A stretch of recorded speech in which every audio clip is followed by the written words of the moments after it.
अस्सलाम वालेकुम वीवर, साद मलिक चैनल के साथ एक मरतबा फिर आपकी खिदमत में हाजिर हैं। उम्मीद है आप खैरियत से होंगे।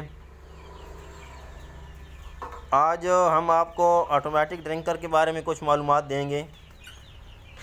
ये ऑटोमेटिक ड्रिंकर आपको नज़र आ रहा होगा। इसके लिए सबसे पहले आपको मिट्टी का बर्तन चाहिए, क्योंकि मिट्टी के बर्तन में पानी गर्म नहीं होता, इसलिए मिट्टी का बर्तन ज़्यादा बेहतर रहता है। उसके अलावा आपको प्लास्टिक का कोई भी पाइप चाहिए, PPR का ले लें या और कोई इस किस्म की कोई फिटिंग भी ले लें। तो इसके बाद आपको चाहिए ये नोज़ल, ये ऑटोमेटिक नोज़ल है। यह हमने ख़ुसूसी तौर पे गर्मियों के लिए बनाया है। इसका सिस्टम यह है कि जब आप इसको छेड़ेंगे तो इसमें से पानी निकलेगा, जब इसको छोड़ेंगे तो ये अपनी जगह पे आ जाएगा, पानी निकलना बंद हो जाएगा। इसमें पानी ज़ाया भी नहीं होता और ठंडा भी रहता है।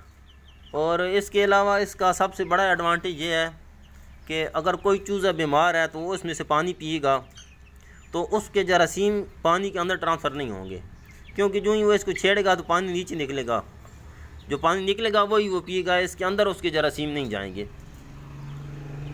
तो इसके अलावा मैं आपको बाहर भी दिखाता हूँ। बाहर भी एक ड्रिंकर लगाया हुआ है। ये ड्रिंकर आपको नज़र आ रहा होगा, ये पुराना ड्रिंकर है जो हम पहले इस्तेमाल करते थे।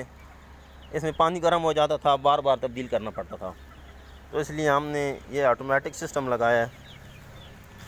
ये आपको नज़र आ रहा होगा, ये बाहर भी लगा हुआ है। ये आप बड़ी आसानी से ख़ुद घर में बना सकते हैं, आपको कहीं से ख़रीदने की ज़रूरत नहीं है और इंतहाई सस्ते रेट में ये आप बना सकते हैं।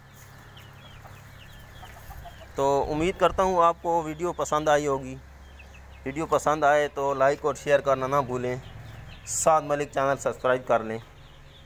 इंशाल्लाह फिर किसी वीडियो के साथ आपकी खिदमत में हाज़िर होंगे। तब तक के लिए अल्लाह हाफ़िज़।